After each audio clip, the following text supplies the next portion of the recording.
First, let me say thanks to El Toro for letting us interrupt your day here. You guys look like you're very productive and doing a good job, and it's just been amazing to see the growth of your all's company. So big hats off to the El Toro team here. Good job to you all. Way to go. Good job, Sean and team. El Toro is one of the fastest growing tech firms in the country, and we're just delighted that they're here in our city and showing us how to get things done. They're a prime example of great entrepreneurs coming together, a tech-based company that's the market is responding to in an incredibly positive way.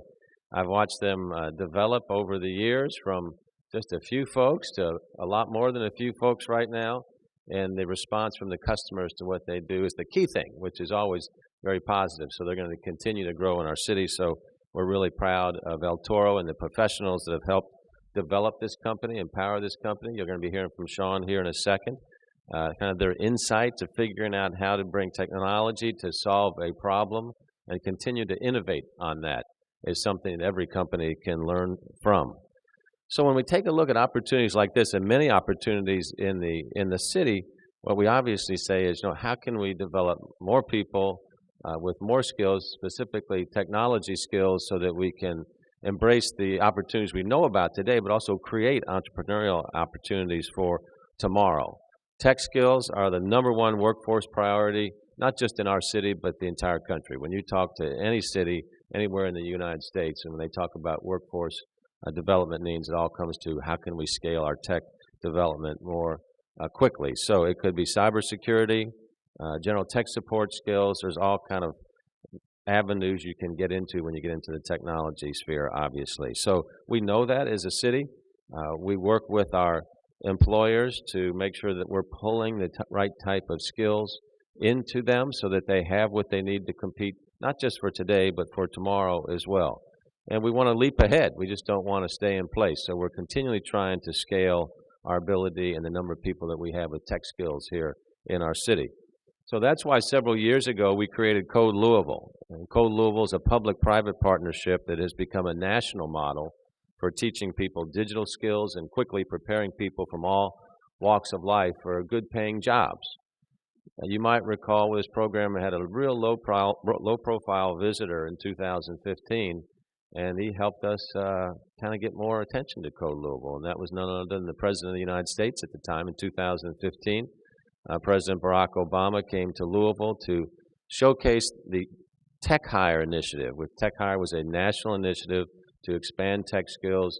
He wanted to come to Louisville because he'd heard about Code Louisville.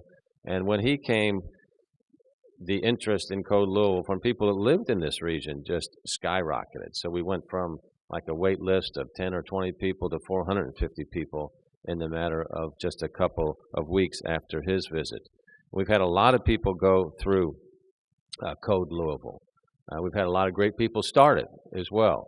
Ted Smith, who's back here, was our Civic Innovation Officer at the time, the founding Civic Innovation Officer for the entire United States of America. It started here in Louisville, and one of the things that we wanted to take on was how can we scale tech skills. So Ted did a lot of work on that with Michael Gritton, who runs Kentuckiana Works, and Ryder Rodriguez back here, where they had a problem.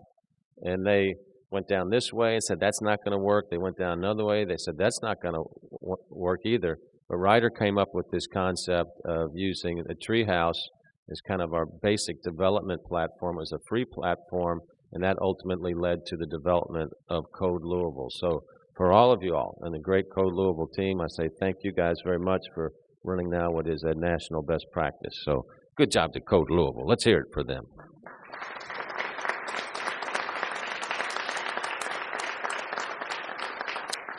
Results matter. Today, Code Louisville has more than 1,400 individuals that have began training, 821 total graduates. That's led to 255 of these graduates being placed in technology roles across 150 different companies, including here, obviously, at El Toro. These are good jobs with an average starting salary of close to $50,000. The need is obvious, the training is high quality, and the results, as you've just heard there, have been outstanding. And there's still a huge demand for Code Louisville. In fact, there's now a waiting list of over 1,000 individuals wanting to get their skills upgraded through Code Louisville. So one of our key challenges now is how do we scale this up so that even more people are gaining these valuable skills. The Code Louisville training is providing talent that's helping keep high-tech companies in Louisville and help high-tech companies thrive here in our city. El Toro has hired about a dozen Code Louisville graduates, including one individual that we're going to hear from shortly.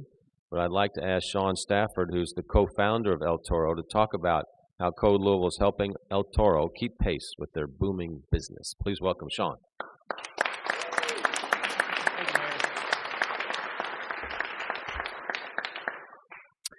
Code Louisville's been a really great partner for El Toro. With their success, our success was kind of hinged on their success. One of the things that you don't really think about when you first start a company is that, hey, you worry about, is this going to work? Are we going to make it? Is what we're doing going to be successful in the marketplace? About 6 months in, we figured that out after starting El Toro. We knew that it was going somewhere, but then we were faced with a whole new set of challenges.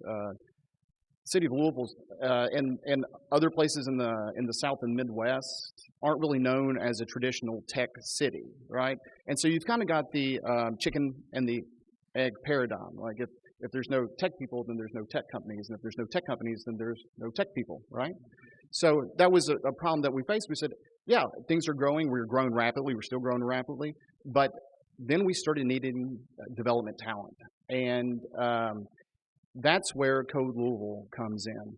So to give you an idea, yeah, we have hired about a dozen employees from Code Louisville. To give you an idea, we are about 110 people here total at El Toro. So give or take, that's about 10% of our entire workforce. It has come from Code Louisville. But if you want to look at it in a different way, our development team is about 50 people. So that means that 20% of our development team has come from Code Louisville. So that is obviously a huge number, and that with just a small tech company and a little bit of way to get people who are trained, talented, have a will to work and will show it. That's what gets now Louisville's a tech city, right? Because you've got tech people now, and now you've got small growing businesses who hopefully turn out to be large growing businesses and bring in, of course, more jobs. So with that, a lot of these people here that we've hired had to reinvent themselves. Maybe they didn't like what they were doing before, or maybe they liked what they were doing and didn't pay what they wanted. Regardless of that, I thought it would be interesting just to share with you some of the backgrounds of the people who've gone through Code Louisville who now work for us here at El Toro. Backgrounds include somebody who was a former retail manager, a trucking company operator, a doula, a professional at music theater, a legal assistant, a math teacher with a PhD, a heavy equipment salesman, a stay-at-home mama, and a NASA engineer. So I don't know if you could get a more varied group of people in a room, but one thing that they all have in common is that now they're programmers, and they're programmers here at El Toro. And might I say that each one of their experiences and their diverse backgrounds are fantastic, and it lends well to the fact that they went through the training at Code Louisville, they came to us, and they proved their salt. So I think this goes to show that when you have opportunities available, whenever you have places like Code Louisville who can come in, give the training that's needed to people who are willing to learn, it's a huge blessing. And it's great for not only the city, but it's great for companies like ours because we need that talent. Otherwise, it would have been a very arduous process having to go and recruit talent from out of state. Not only is that expensive, it's a long time coming. Now we can just pick up the phone and say, hey, we're ready for another batch of 20. What do you got? So with that being said, I'd like to thank the mayor's office for creating this program. There's a lot of kudos to them. Also, just huge shout out to Code Louisville. Of course, the big reason why we're here is that they've just placed their 250th employee. That's huge. 250 employees placed, gainful employment, 250.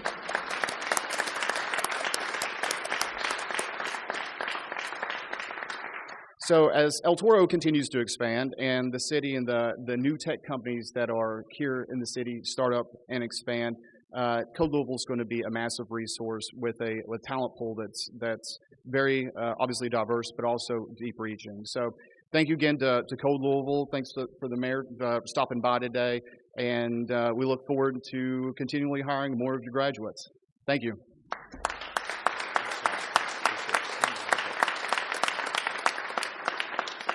Thank you, Sean. All right, that's the way it's supposed to work. Business is supposed to keep growing. City government, educational institutions respond with the workforce development. These guys hire, they keep growing, the virtuous circle continues. So that's great when we see this type of success. Other local companies, large and small, have hired multiple graduates of Code Louisville also. They include Apris, GE Appliances, Humana, Interapt, QSR Automations, and Zermed. So there's a lot of people that see the value of Code Louisville. And so Code Louisville is providing a quick and it's a non-traditional pathway to get into a tech career. And this training has been a game changer and a life changer for many people, as you've heard. We get everybody from GEDs to PhDs going through Code Louisville.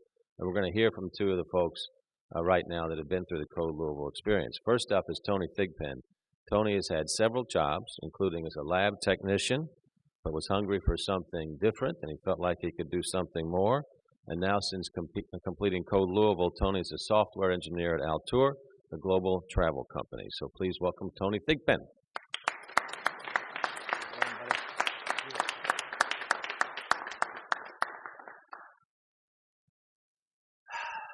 It's actually pretty intimidating being up here right now. Where do I actually begin this story? Because this was almost a thing that didn't happen. And about 2.5 years ago, I had no idea what I was going to do after I had lost my job. And then Code Louisville came into the picture, and I started just going through the pre-work. I mean, I had nothing but time. And after doing the pre-work and getting accepted into the program, I continued just with that same determination of getting out of the rut that I was in, that I just kept going with it, and I went through the first cohort, and then it just became a sort of knowledge addiction. It was something that I couldn't just stop there. It was one cohort, then another one, and another one after that.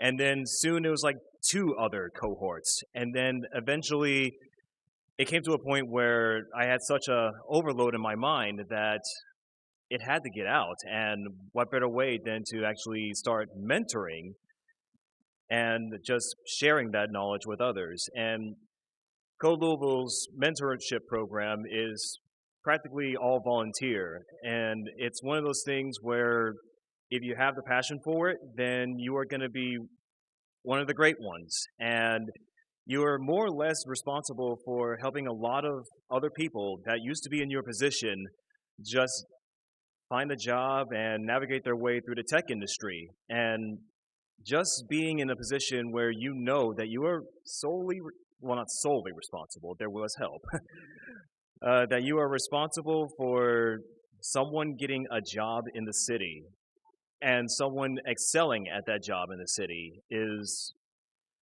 it's more than enough to put a smile on my face. And for what it's worth, and I would say 50 plus people that I've interacted with during my mentorship, it is a lot of times where I just suddenly had this smile on my face, even in the middle of the night. I have no idea why. It might be because of the people getting jobs and then just saying, "Thank you, Tony." That's something I'm honestly not used to. I never thought, while holding a degree and just taking that degree and saying, you know what, I want a non-traditional path towards something that's going to be enjoyable rather than something my parents said, "Hey, that was a good idea, you should totally do that." I never thought at any point in my lifetime that would be the thing that would lead me to just this point today, where I'm actually speaking at this podium, having a full-time gig and even like a small thing on the side, where I'm not only helping people get work, but I am helping people just better themselves. And it's one of those things that my parents always told me to just do good. This is a way to do that. And I feel very privileged to be a part of the program as a pretty much child of the program. It's a fantastic thing that the city has set up, and I am thankful that this is one of the things that makes Louisville a prosperous city.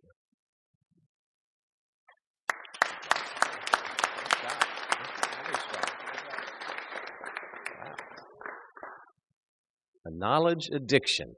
You heard it here first. That's pretty strong. Thank you, Tony. Great job.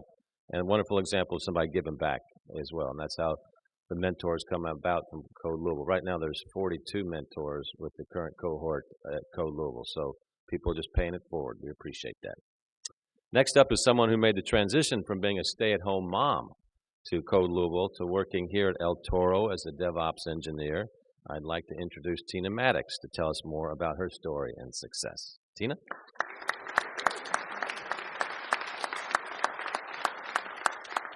Thank you, Mayor. So as he said, I'm Tina Maddox, and I am a junior DevOps engineer here at El Toro. I've been here about 2 months, and I'm quite honored to do so. I didn't think it would ever happen, and it did. None of that would have ever happened if it wasn't for the Code Louisville program. I promised I would not cry today. The Code Louisville program, the way it's based, is it's free. If that had not been the case, I could not have done it. I didn't have the means to do it. Life had taken, and as he said, I was a stay-at-home homeschool mother. I homeschooled my 3 kids, and life changed. And I had to do something, and I didn't know what to do, and I really didn't want to go to Walmart and work.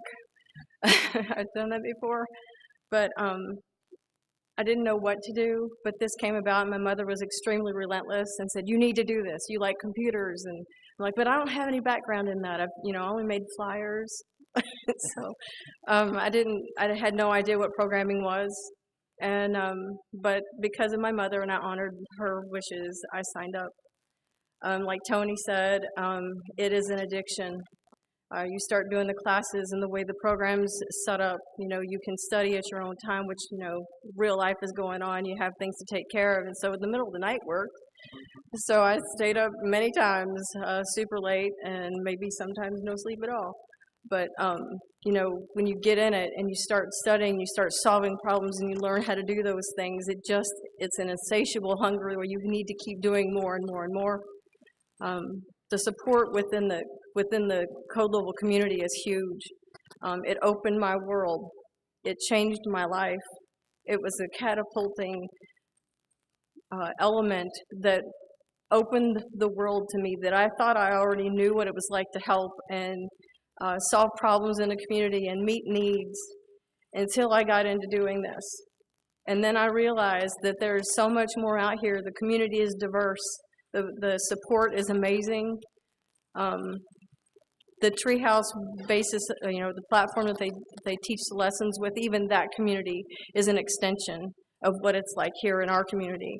And I don't have to leave this area to do anything to make our world better. I can stay right here in our community and make things better right here, because this community is all about that.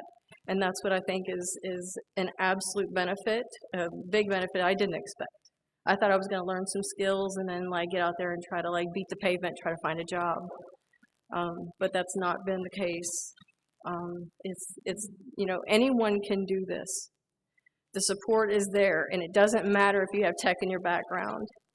It's if you like to solve problems, if you like to, just find different ways to meet needs and support those around you, this is how to do it. And, I would say for anyone who may be interested in doing something like this, if you think you don't have what it takes, I thought that.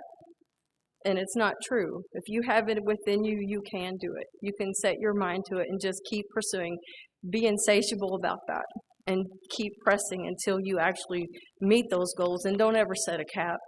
There's no need to set a cap, because we can keep doing things and keep increasing what we do and keep solving those problems, because there's always going to be more. But without the Code Louisville program, my life would not be where it is today. And I've said before, As far as like being able to work here at El Toro, don't pinch me, don't wake me up. This is a dream come true, and I don't want to wake up from this. Every day I get to come here.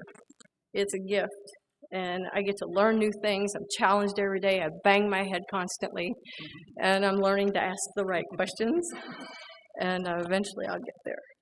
But thank you very much.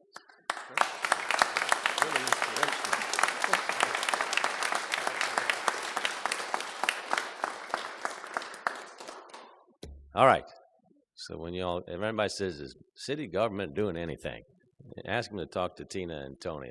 They're just tremendous examples of people stepping up and other folks being there for them to help them and provide guidance and coaching and training. And that's the way it's supposed to be. Everybody's supposed to be helping each other in our country and our city. So some great examples of this in action with Tina and Tony. You've got two prime examples of how valuable this program is in terms of identifying and nurturing talent. And we want to encourage even more employers to hire Code Louisville graduates because of the skills and passion that people have that are coming out of Code Louisville. It's simply amazing, as you're seeing here today. One of the most effective and innovative parts of the Code Louisville model is the support participants get every step of the way from mentors. Tony and Tina got that support on their way through, and now they're paying it back as mentors themselves, as you heard. There have been over 130 mentors total involved with Code Louisville, and a few of them are here with us today.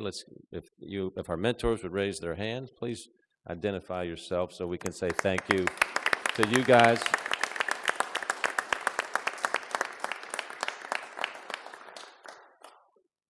You got to feel good about it. I mean, these are just not tech stories. These are human stories here. So thank you guys so much. And again, to the entire team at Code Louisville. Michael Gritton and his team at Kentuckiana Works, along with our city's first innovation chief, as I mentioned, Ted Smith back here, devised this approach for training tech talent. They fine-tuned it.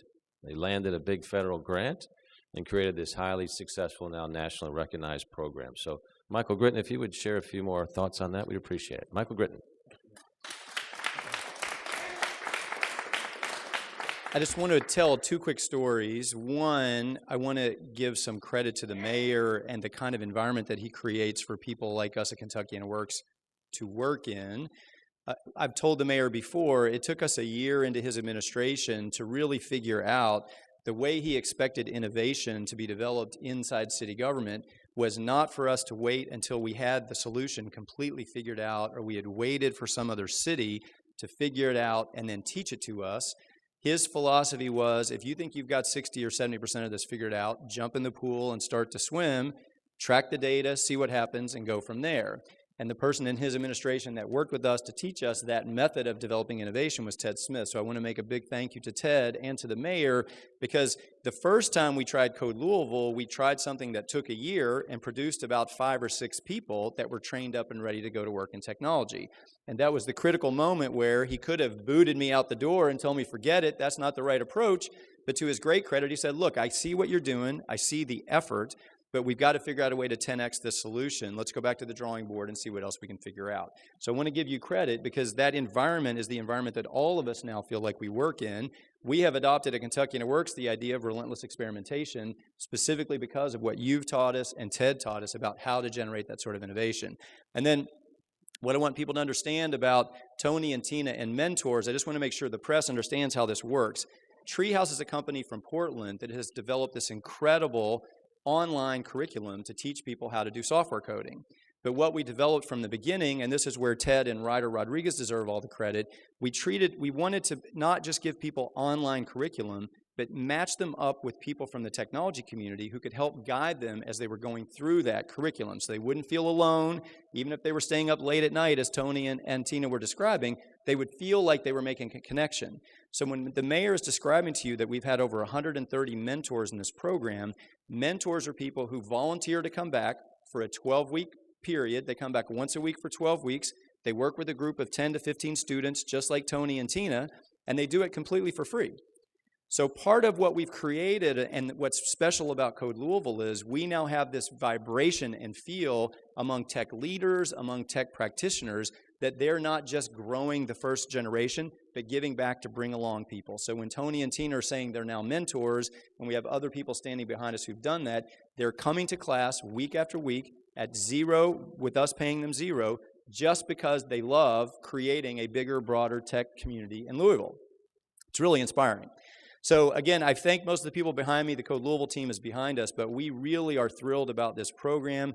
When we did that first year, Mayor, and we produced 5, I think we were both dreaming that we might get to a place where we could get to 250, but I wasn't sure we could do it. So I'm thrilled that we're here, and now the question is, how can we get to 500 faster than 250? And that's what we'll be working on. So again, thanks very much.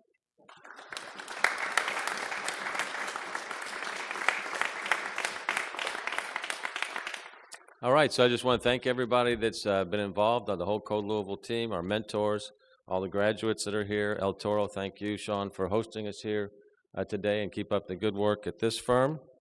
So if you want to apply for the Code Louisville training or join the small army of mentors, or if you're an employer who needs great tech talent, you can learn all about this at codelouisville.org. Check it out. All right. Thanks, everybody, for coming out today.